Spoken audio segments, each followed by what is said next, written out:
One boy once fought with his father.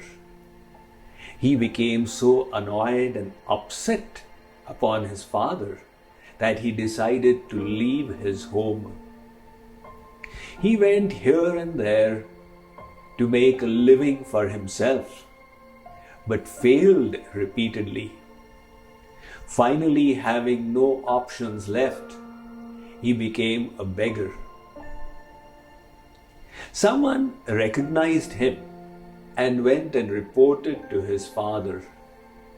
He said, "Do you know, your son is living only 3,467 steps from your house.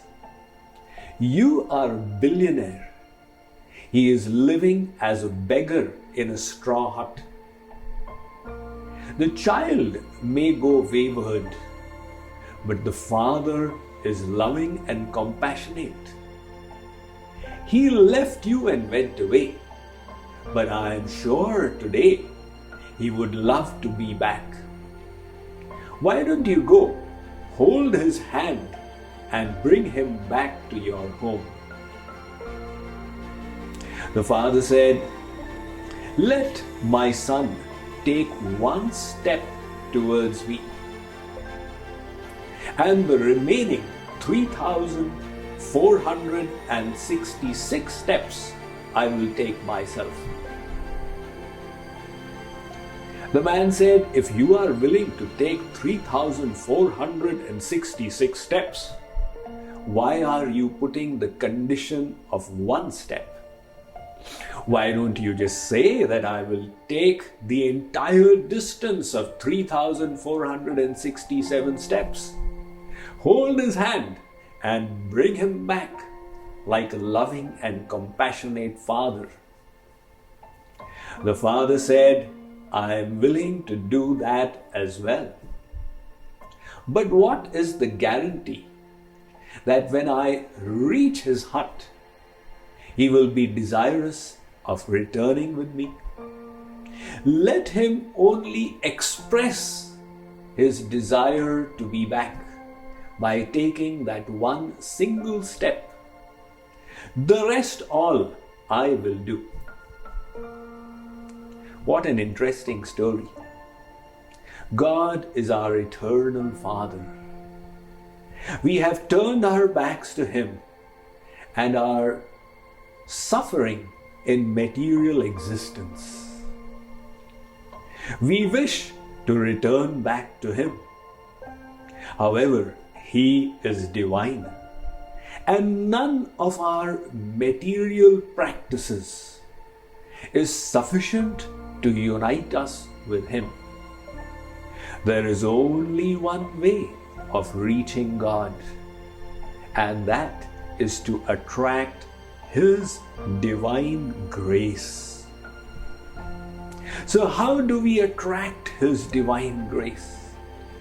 All we need to do is develop a yearning for it. Oh Lord, I sincerely and truly want your grace. I truly want your divine love. The day we have that sincere yearning, He will definitely bestow it, because He is the compassionate and loving Father. He is the divine Mother. He is waiting for us with His open arms to embrace. He doesn't place any conditions upon His grace, that lie on a bed of thorns, then you will receive my mercy, or eat only dry leaves that have fallen on the ground, and then you will be eligible for my grace. He says, I am eager to bestow it upon you, but you must sincerely want it. That is why in the spiritual journey, the fruit of our spiritual practices is to develop that yearning, that want for God. There is the story of a person who desired to go for darshan to the Jagannath Puri temple. However, when the time came for the festival of chariots, the Rath Yatra, he had a problem at home because of which he had to cancel his program. He felt extremely sad and he thought, never mind, I could not make it this time. Next year, during the Rath Yatra, I will definitely visit the sacred place of Jagannath Puri and have darshan of Lord Jagannath. However, the next year again a problem arose and he had to cancel his plans. In this way, for 40 years in succession, his plans for participating in the festival of chariots of Lord Jagannath kept getting cancelled. The 40th time, when he failed in his endeavor, he broke down, wept, sobbed inconsolably like a little child. Another priest, seeing him in that state, asked him, "Why are you feeling so sad?" That person said that I have planned for 40 years to have darshan of the Lord in his festival of chariots, and I have failed again and again. The priest said, "Do you know, for the last 40 years, I have been going to Puri Dham and having darshan of the Lord. The fruit of those 40 pilgrimages, you take them, my dear friend. And the yearning you have within yourself for the Lord, give it to me." Think about it. The fruit of any spiritual practice should be that it ignites yearning within us for God. When anybody would ask Ramakrishna Paramahans, how will we attain God? The one answer he would give would be, when you sincerely wish to attain Him, when you have a deep desire for Him. It is said that Swami Vivekananda, in his Purvashram when he was Narendra Dutt, asked Ramakrishna Paramahans that, "Gurudev, you say we will find God when we desire Him. What is the nature or intensity of that desire which will help us find God?" Ramakrishna Paramahans did not answer. The next day, when Guru and disciple went to bathe in the Ganges, Ramakrishna Paramahans asked Narendra Dutt to take a dip in the river. And when Swamiji dunked his head in, Ramakrishna Paramahans held it from above, under the water. Now initially, Swami Vivekananda felt that he must act as a surrendered disciple. Whatever my Guru wants, okay, that shall be my wish. However, after 20 seconds, he began running out of breath. And then he said, "To hell with Guru Bhakti, let me save my life." He strived to extract his head from the water, but Ramakrishna Paramahans was holding him tight and he had the benefit of an advantageous position. So after 40 seconds, Swami Vivekananda felt that now I am going to die, now I am going to die. After a minute, Gurudev released him. Swamiji came out.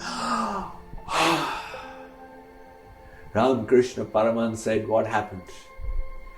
"Gurudev, if you had held me in that river for one more second, my life heirs, my pran would have left the body." Ramakrishna Paramahans said, "My child, that is the answer to your question. Your question was, what should be the nature or intensity of our desire that we will attain God? The answer is, when you feel that now, if I do not receive love for God, now if I do not see Him, my life airs will leave the body. When you have that kind of vyakulta, yearning, longing, then He will bestow His grace and He will meet you. You will receive His divine love. This is what Jagat Guru Sri Kripaluji Maharaj said.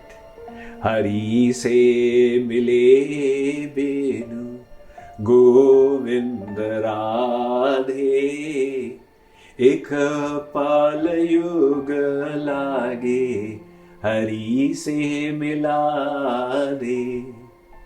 When in separation from God, a single moment seems to be to you like an age long, that longing will help you meet God. So we do have hunger for Him. That is why you are possibly listening to this video episode. But hunger is of different categories. A man came back to his home and told his wife, "Oh, I've had a tiring day at office. I'm feeling hungry. Give me food." The wife said, "Yes, I'm making it. Wait a bit." After an hour, he said, "Is the meal not prepared?" She said, "I told you I'm making it. Relax and wait." After 2 hours, he said, "What's the matter? Why is it being delayed so much today?" The wife said, "Listen, be patient. I'm cooking." After 3 hours, the man said, "I'm feeling really hungry. Mice are jumping in my stomach." The wife said, "It's all right, just a little while left." After 4 hours, the man said, "What's wrong with you? Have you gone crazy? I'm going to die in hunger." Now he was hungry when he returned from office as well. But as the time went by, his hunger kept on increasing. In the same way, we do have the hunger for God. That is why we engage in various devotional forms of practice, whether it is the chanting of His names or the chanting of His glories through kirtans or meditations or hearing discourses or engaging in worship. But that hunger is not sufficient. It needs to be enhanced further until it comes to this point where the devotee says, "Hey Jeevan Dhan, अब तो तुम्हारे प्रेम के बिना यह जीवन मृत्यु से भी अधिक भयानक है." O Lord of my life, now, without your love, this life is worse than death. This statement, when we feel it from within, when our heart truly longs for the Lord, there we will attract His divine grace and we will find ourselves to be abundantly rich in His divine love.